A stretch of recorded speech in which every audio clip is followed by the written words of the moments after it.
सर्व मान्यवरांना विनंती आहे की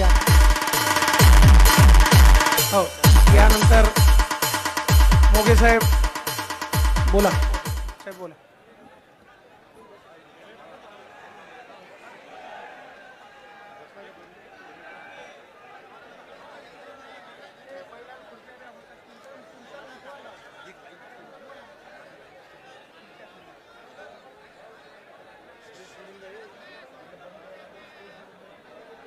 सोबत गव्हर्नमेंट आहे, काँग्रेस सोबत आहे, जेलामध्ये गेला पण मोदीला त्यांनी साथ दिली नाही. 30 केस आप मध्ये आहे, तो आप सुद्धा जेलामध्ये गेला पण त्याच्यासोबत राहिलेला नाही.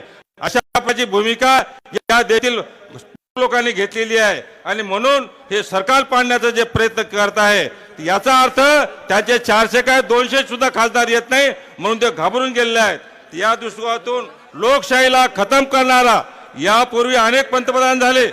तुम्ही पाहिलंय की या यादीमध्ये आपण जर पाहिलं ना तर अनेक लोक चंद्रशेखर पंतप्रधान झाले, त्याच्यानंतर व्ही.पी. सिंग झाले, वाजपेयी झाले, परंतु असा दुष्टपणा असा हलकटपणा लोकशाहीच्या विरुद्ध त्यांनी कधी काम केलं नाही. लोकशाहीच्या विरुद्ध त्यांनी अधिकृत अशा प्रकारचे गव्हर्नमेंट कधी पाडण्याचा प्रयत्न केला नाही. म्हणून या गव्हर्नमेंटला हटवण्याचं आवश्यक आहे. आणि दुसरी महत्वाची गोष्ट अनुसूचित जाती जमाती आणि विमुक्त जाती याचे खाजगीकरण एवढं झालेलं आहे आता याच्या नोकऱ्या शिल्लक राहिल्या नाही आणि पुढच्या काळात सुद्धा हे जर गव्हर्नमेंट दुर्दैवानं आलं येतं नाही आलं ना तर हे इथे सुद्धा नोकऱ्या सगळ्या संपणार आहे, रिझर्वेशन संपणार आहे. आणि शेवटी एकच मुद्दा मी सांगणार आहे तो म्हणजे असा आहे की आज उद्धव साहेब इतका चांगला मुख्यमंत्री, एक ज्याला कल्चर ज्याला म्हणतो संस्कारवाला मुख्यमंत्री, आम्ही त्याची तुलना वसंतराव नाईकासोबत करतो. इतका सज्जन असा मुख्यमंत्री, त्यांनी कारभार चांगला केला,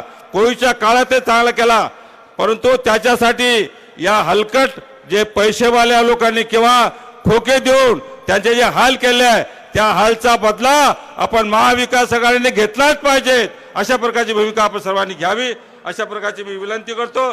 त्याचप्रमाणे शरद पवार हे जे आहे हे देशाचं एक फार मोठं नेतृत्व आहे, महाराष्ट्राचे एक शान आहे. त्यांचे सुद्धा हाल अजित पवार साहेबांनी जे केलेले आहे त्याचा सुद्धा बदला तिन्ही आघाडीने आपल्याला घ्यायचा आहे आणि ते आपण घ्यावं अशा प्रकारची विनंती करून संजय देशमुख यांची निशाणी आहे मशाल, जगदगती मशाल आणि या बीजेपीच्या दुष्ट हलकट राजकारणाला खतम करण्याला मतदान करावं एवढे बोलून माझे 2 शब्द समाप्त करतो. जय हिंद. शिवाजी महाराज, भारतीय घटनेचे शिल्पकार महामानव डॉक्टर बाबासाहेब आंबेडकर, क्रांती सूर्य भगवान बिरसा मुंडा, हिंदू हृदय सम्राट वंदनीय बाळासाहेब ठाकरे, हरित क्रांतीचे प्रणेते यवतमाळ जिल्ह्याचे सुपुत्र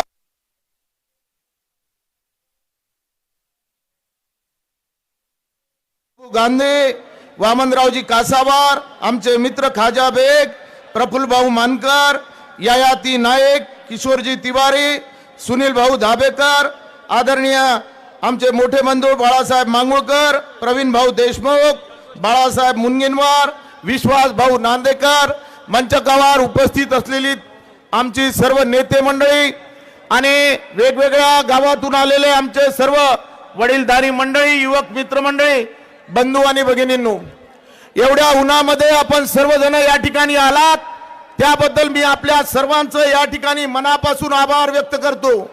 एवढ्या उन्हामध्ये आपण या ठिकाणी या कार्यक्रमासाठी फॉर्म भरण्यासाठी या ठिकाणी आपण आलेले आहात. एवढ्या उन्हाच्या याच्यामध्ये आपल्या शरीरामधून घामाच्या धारा वाहून राहिल्या. मित्र, मी तुम्हाला या शाश्वती देतो की जेवढा तुम्ही माझ्यासाठी घाम गळाल या यवतमाळ वाशिमचं भाग्य संजय देशमुख पलटवल्याशिवाय राहणार नाही. मित्र, आपल्या सर्वांना माहित आहे हा शेतकऱ्याचा जिल्हा, हे गरीब सामान्य आदिवासीचा जिल्हा, हा गरीब सामान्य बंजारा समाजाचा जिल्हा, हा ओबीसीचा जिल्हा, याच्यामध्ये राहणारे आमचे अल्पभूधारक शेतकरी. परंतु आज आमच्या शेतकऱ्याचे काय हाल आहे. अरे 11,000चा कापूस 7,000वर आला, 6,000चा सोयाबीन 4,000वर आलं. परंतु उद्धव ठाकरे मुख्यमंत्री असताना 11,000 रुपये देण्याचं भाव देण्याचं काम माननीय पक्षप्रमुख उद्धव बाळासाहेब ठाकरे साहेबांनी केलं. आमच्या शेतकऱ्यांना 2 लाख रुपयाची कर्जमाफी एका थंबवर देण्याचं काम त्या ठिकाणी उद्धव साहेबांनी केलेला आहे. मित्र हे आघाडी झालेली आहे. माझी आपल्या सर्व बंधूंना विनंती आहे की आपलं हे एक मत या यवतमाळ वाशिमचं भाग्य पलटवणार आहे.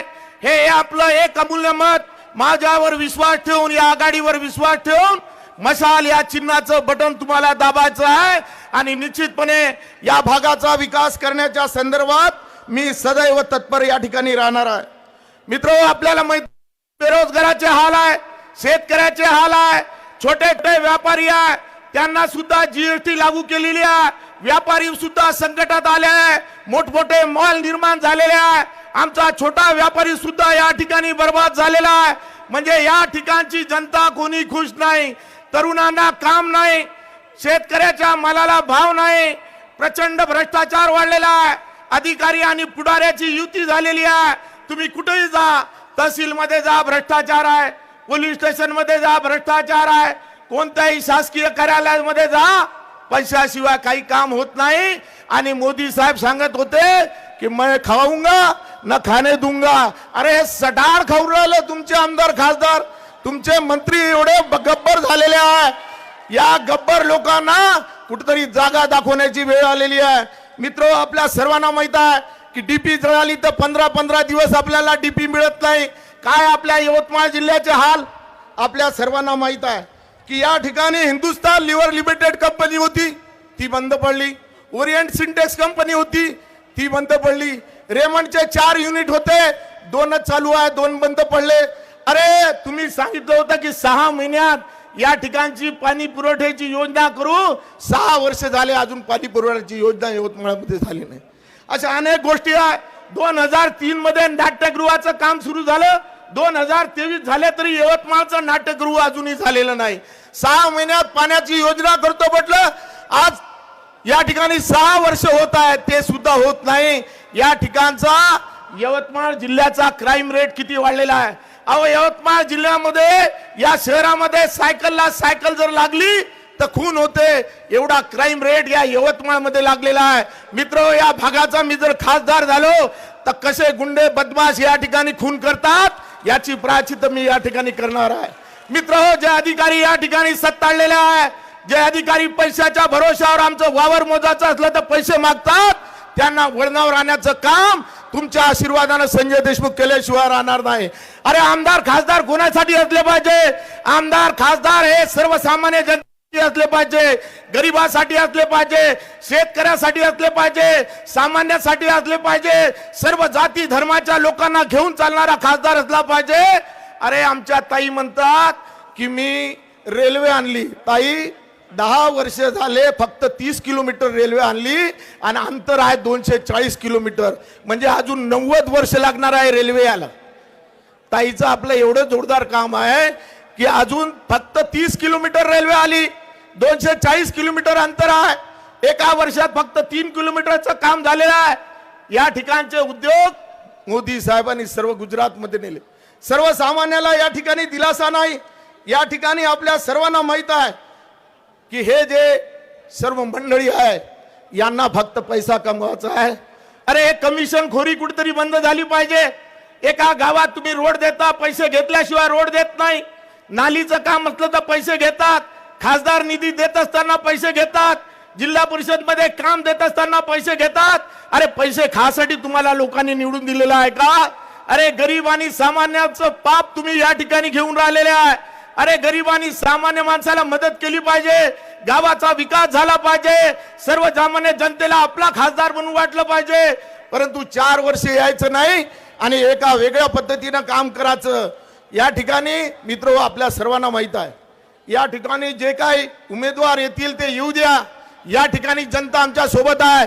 अनेक गावामध्ये ढोल ताशे लावून माझं स्वागत करण्यात आलं. मला असं वाटलं की माझा परिचय नाही, लोक एवढं ढोल ताशे कसे काय लावून राहिले.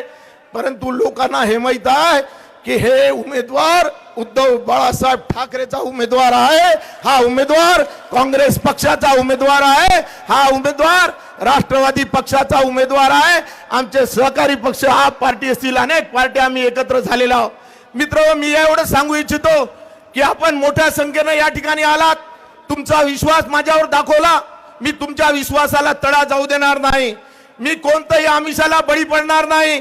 किती संकट आले, किती यांनी अत्याचार केले, जेलमध्ये जायचं काम पडलं तर चालेल, पण आघाडी आम्ही कधी फुटू देणार नाही आणि आघाडीशी कधी गद्दारी करणार नाही. हे वचन तुम्हाला सर्वसामान्य जनतेला मी या ठिकाणी देतो. शेवटी मित्र हो, या ठिकाणी आपल्याला माहित आहे की या पक्षाच्या ध्येय धोरण जे आहेत ते आम्ही तिन्ही पक्षाच्या लोकांना माझी विनंती आहे, एखाद्या वेळेस माझा फोन येणार नाही, एखाद्या वेळेस तुम्हाला मान सन्मान मिळणार नाही, पण कृपा करून गैरसमज करू नका. ही लढाई संजय देशमुखची नाही, ही लढाई आपल्या सर्वांची आहे. म्हणून सर्वजण या ठिकाणी उमेदवार समजून या ठिकाणी सहकार्य करावं आणि आपले हे दोन्ही उमेदवार जे पुढे येणार आहे, आता बाई येते का बुवा येते हे तुम्हाला माहित आहे.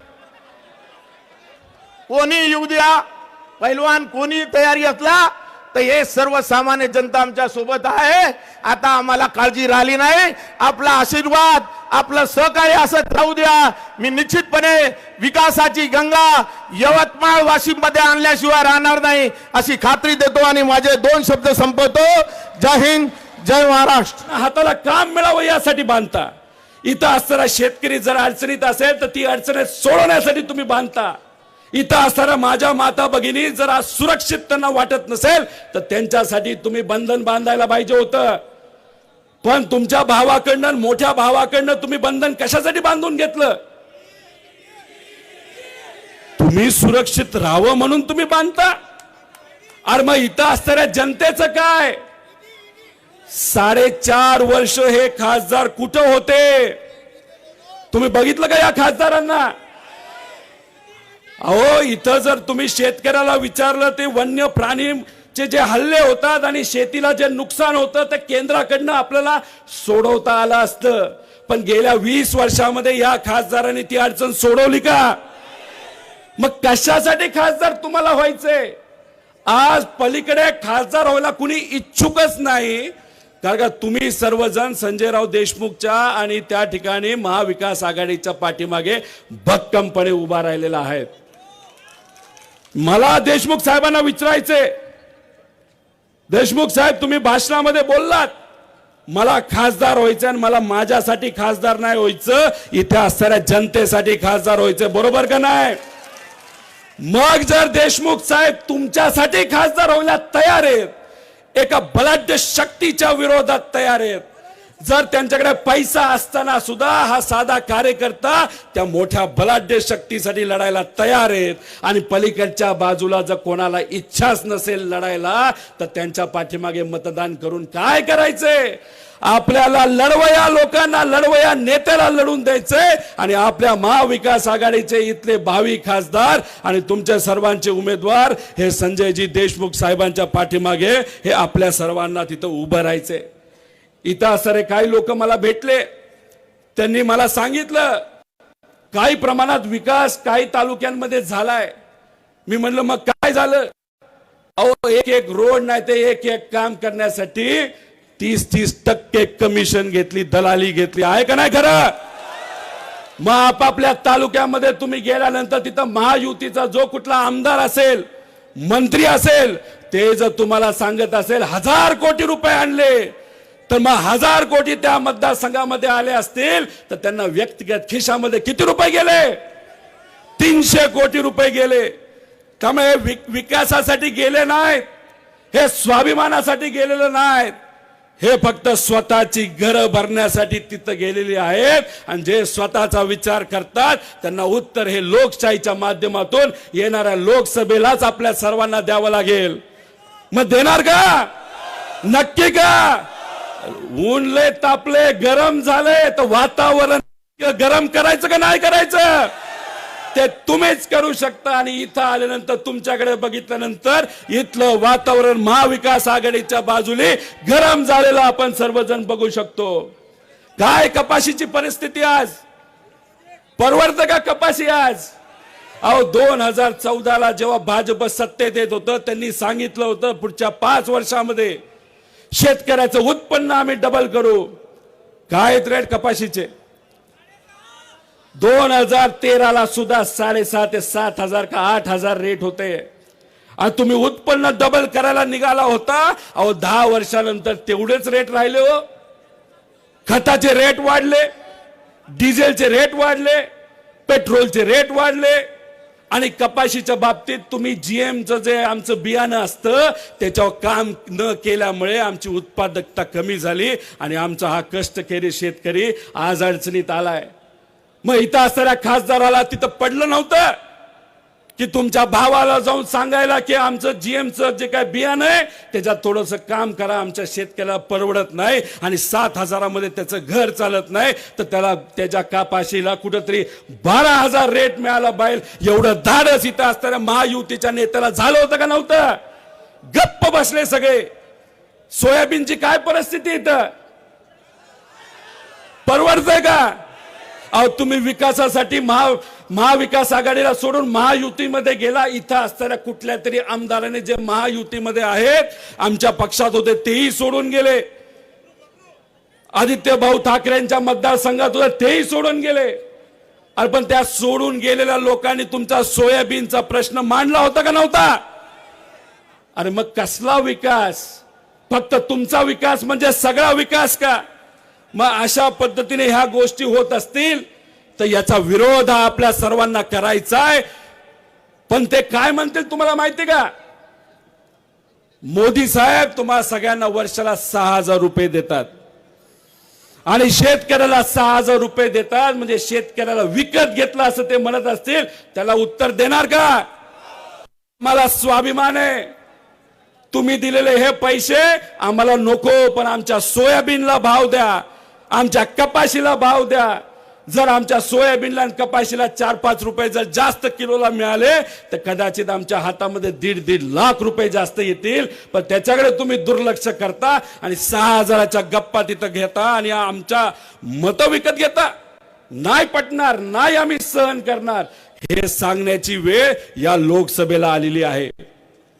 अहो गेल्या वेळेस लोकसभेला काही इतर पक्षाचे नेते उभे होते, पण मी सर्वांना सांगतो 2024ला होणार नाही. पण चुकून जर भाजप सत्तेत आलं तर संविधान आणि लोकशाही या देशामध्ये राहणार नाही. मग एखादा तिसरा पक्ष इथं उभा राहिला आणि मत विभाजन करण्याचा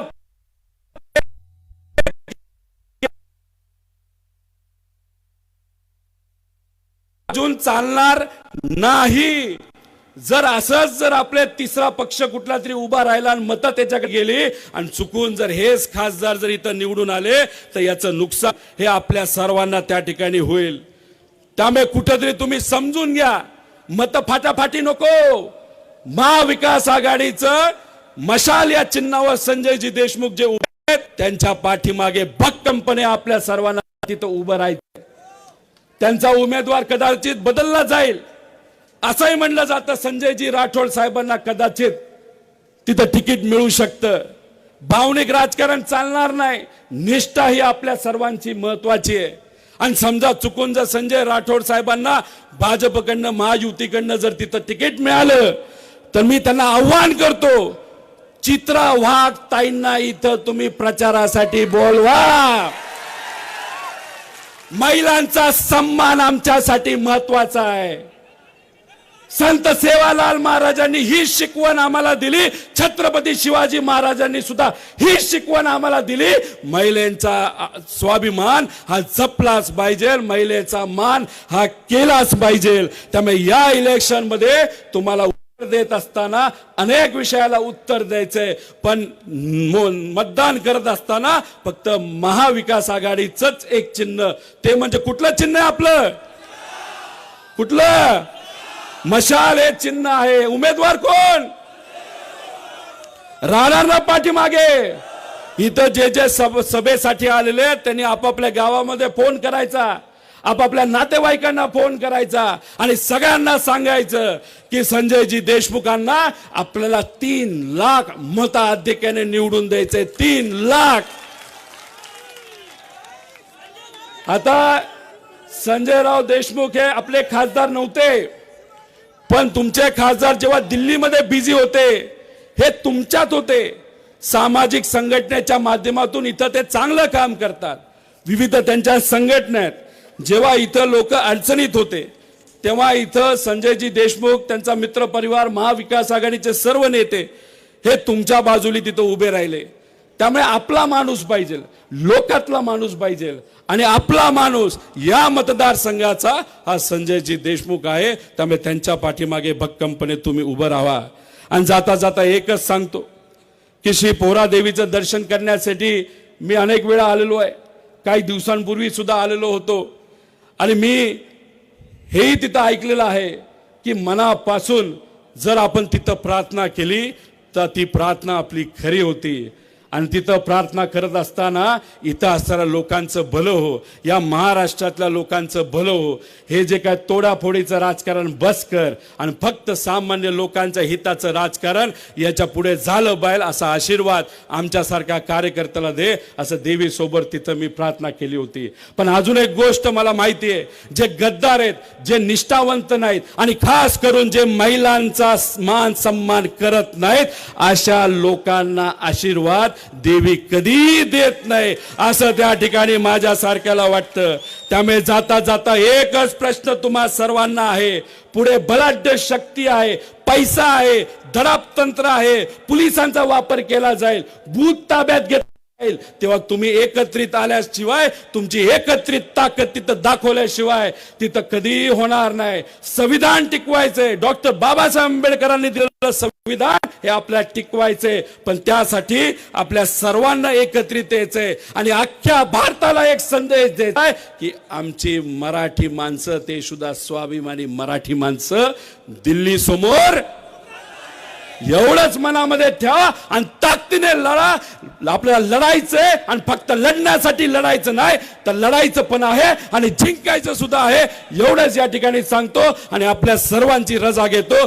जय हिंद, जय महाराष्ट्र, जय.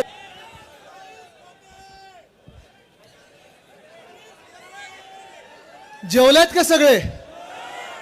नाही, खरं बोला.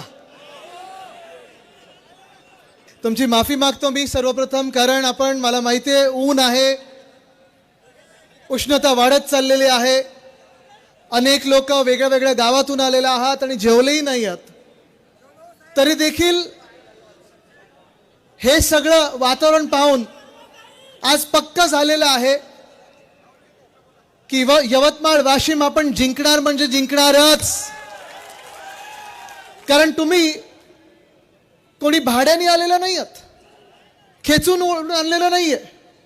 जसं घटनाबाह्य मुख्यमंत्र्यांच्या सभेमध्ये आणतात, मग जेव्हा कळटारे मुख्यमंत्री बोलणार पळायला लागतात बाहेर, तसं कोणी पळणार नाहीये. आता आपली महाराष्ट्राची जनता आहे, तुम्ही इथे मला प्रेम आणि आशीर्वाद द्यायला आलेला आहात आणि मी आमचं भाग्य समजतो की पोहरा देवीच्या या परिसरामध्ये, संत सेवालाल महाराजांच्या या भूमीमध्ये या प्रचाराची माझी पहिली सभा होत आहे. मी माझं भाग्य समजत आहे, तुमचे आशीर्वाद घ्यायला इथे आलेलो आहे.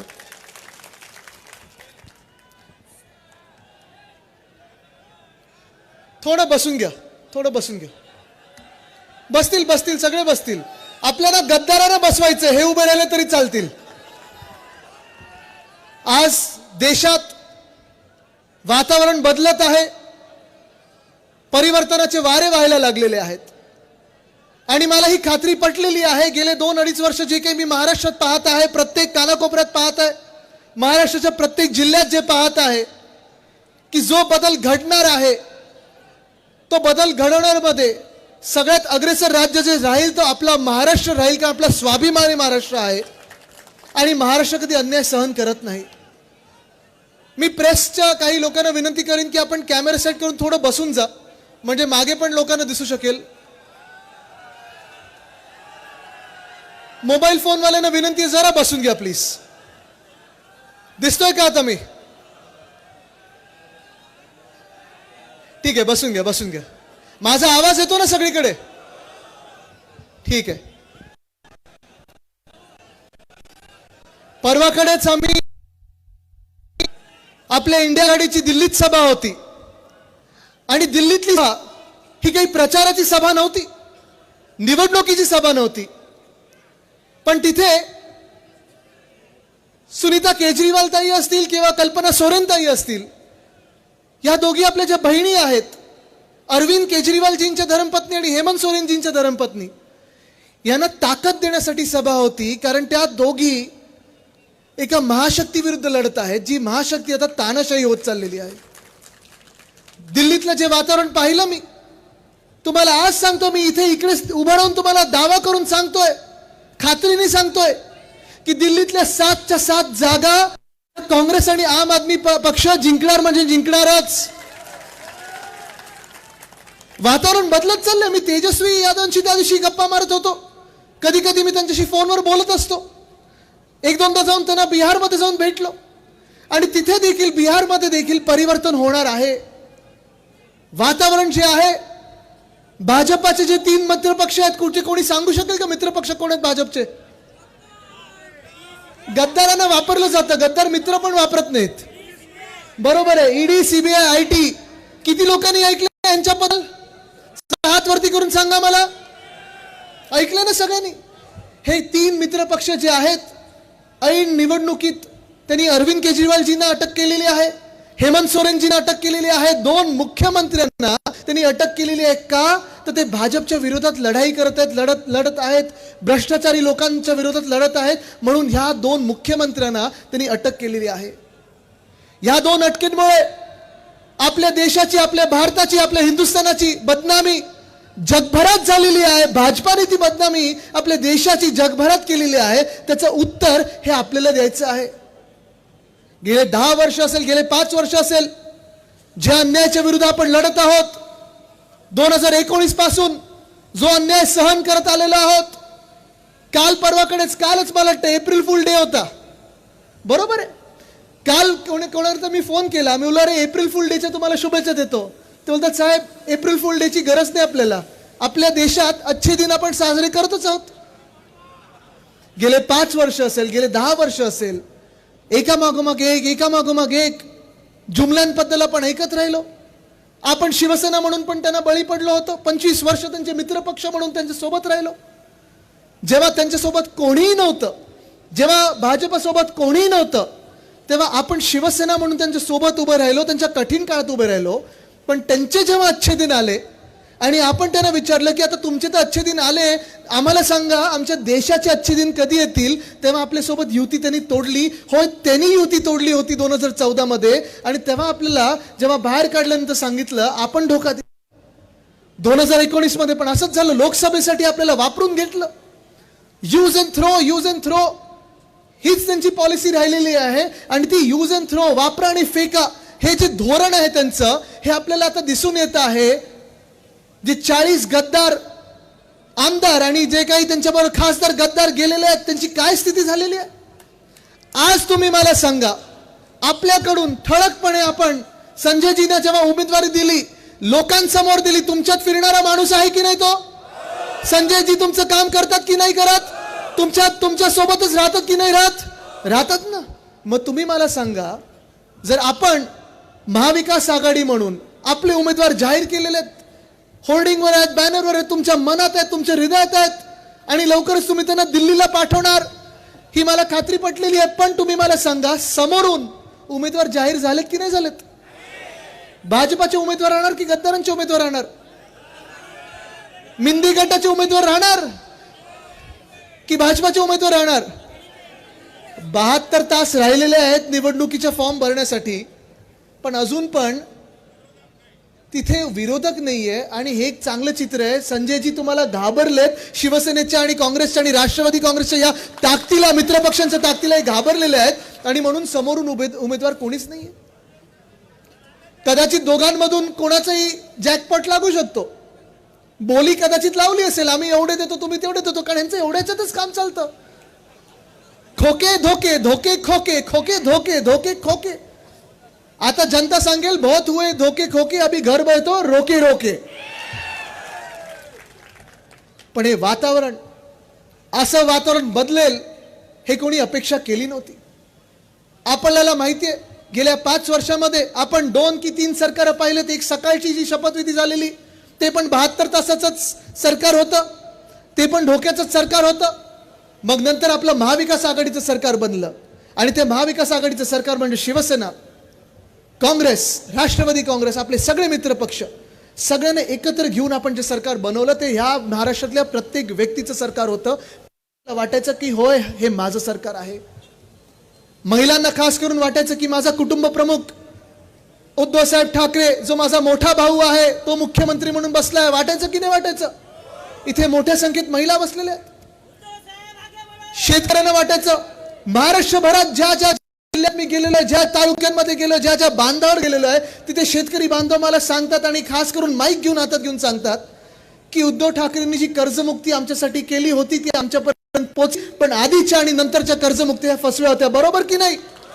इथे किती शेतकरी बांधव आलेत? जरा हात वरती करून मला दाखव. आलेत ना? सगळेच शेतकरी बांधव आहेत. तुम्ही मला सांगा, आणि मी जर खोटं बोलत असेल तर खोटं म्हणून सांगा, उद्धव ठाकरे साहेबांनी जी आपल्याला कर्जमुक्ती 2 लाखापर्यंतची जी दिलेली ती आपल्यापर्यंत पोहोचली की नाही पोहोचली? उद्धव साहेबांनी जी कर्जमुक्ती आपल्याला दिली ती आपल्याला फायद्याची होती की नव्हती? त्यांनी जे वचन दिलं होतं 2019च्या निवडणुकीला, ते वचन पाळलं की नाही पाळलं? आणि त्यानंतर जे सरकार आलं, जे अवकाळी सरकार आपल्या डोक्यावर बसलेलं आहे, त्या सरकारने जी कर्जमुक्ती सांगितली, दिली, मी दिली सांगत म्हणतच नाही, एक तर ते कर्ज माफी बोलतात, आपण कर्जमुक्ती बोलतो, कारण आपल्यासाठी शेतकरी हा अन्नदाता आणि अन्नदाता देवो भव ही संस्कृती घेऊन आपण पुढे चालणारी लोक आहोत. पण आज जे भाजपचं, मिंदे गटाचं, फुटलेल्या राष्ट्रवादी काँग्रेसचं, मुळात शिवसेना आणि राष्ट्रवादी काँग्रेस हे आपण त्यांना मानतच नाही, कारण ते गद्दार आहेत. ज्यांनी पक्ष चोरलं, ज्यांनी नाव चोरलं, अशा लोकांना आपण पक्ष म्हणून पाहू तरी शकतो का? मला तुम्ही सांगा. नाही शकत. पण 2022 ते 2024 पर्यंत, आतापर्यंत आपल्या राज्यामध्ये जेव्हा जेव्हा या शेतकरी बांधवावर संकट आलेलं आहे, मग गारपिटाचं असेल, कधी अवकाळी पावसाचं असेल, कधी वादळी वाऱ्यांचं असेल, कधी सततच्या लागलेल्या पावसाचं असेल, मला तुम्ही सांगा, आश्वासनाच्या पुढे एक तरी रुपया तुमच्या खात्यात आलाय का? पंचनामे कदाचित झाले असतील, सरकारी यंत्रणेने त्यांचं काम केलं असेल, पण त्या पंचनाम्याच्या पुढे तुम्हाला हातात मदत कधी आली आहे का? कर्जमुक्ती बॅनरवर आली असेल, होर्डिंगवर लागली असेल, 25 फुटाचे बॅनर लागले असतील, पण त्यानंतर त्या बॅनरचं परिवर्तन, त्या बॅनरचं कन्व्हर्जन तुमच्या खात्यात झालंय का? नाही झालंय. आणि मग जे वातावरण आपण पाहत आहोत, एका बाजूला आपलं महाविकास आघाडीचं सरकार होतं, उद्धव साहेब मुख्यमंत्री होते, आणि त्या महाविकास आघाडीच्या सरकारमध्ये देखील कोविडच्या काळात पण आपण जेव्हा जेव्हा कुठच्याही जिल्ह्यात कधी अवकाळी पाऊस झाली असेल, गारपीट झाली असेल, कुठच्याही शेतकऱ्यांनी उद्धव साहेबांना व्हॉट्सअप किंवा SMS जरी केला असेल, तातडीने मदत आपण त्या जिल्ह्यात द्यायचो, आपली सगळी यंत्रणा सरकारी कामाला लावायचो, कारण हे सरकार जे असतं हे लोकांचं सरकार असतं, जनतेचं सरकार असतं, आपल्या शेतकऱ्यांचं सरकार असतं. पण आज दुर्दैव असं झालेलं आपल्या राज्यामध्ये, आपल्या महाराष्ट्रामध्ये, की जिथे जिथे मी शेतकऱ्यांना विचारतो, आज पण इथे सगळ्या शेतकऱ्यांना विचारत आहे मी, तुम्हाला वाटतं का की तुमच्या पुढची पिढी, म्हणजे माझ्या वयाची तुमची जी मुलं असतील, मुली असतील, त्यांनी शेतकरी व्हायला पाहिजे, असं वाटतं का तुम्हाला? वाटतं का? कोणाला वाटत असेल तर हात वरती करा, सांगा मला. का नाही वाटत तो सांगा जरा मला. कोणी सांगू शकेल? सांगा दादा. शेतमालाला भाव नाही.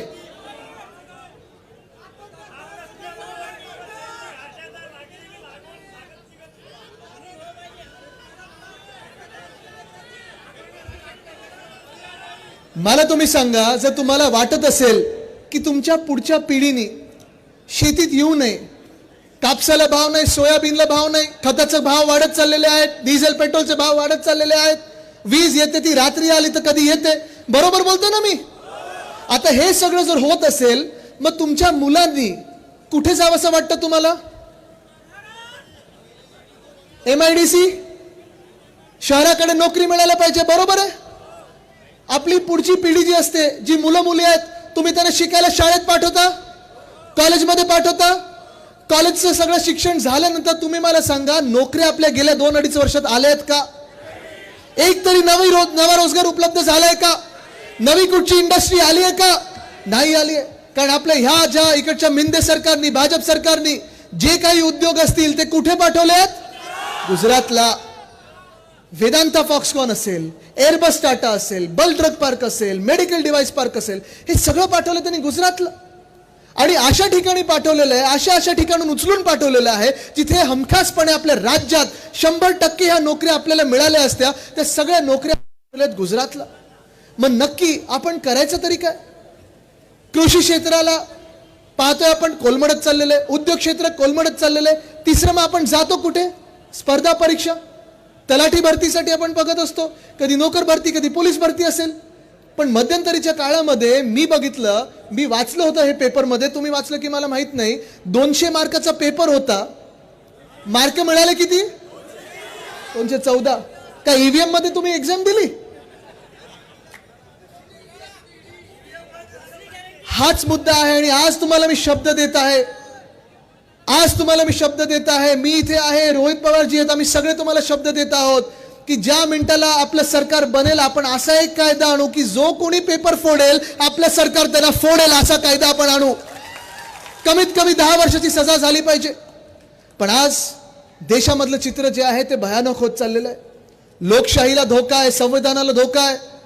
शेतकरी जो आपण अन्नदाता म्हणून मानतो त्याला आज इथे ड्रोन कुठे गेला? ड्रोन फिरतो इथे, जरा चालवा हवे तो,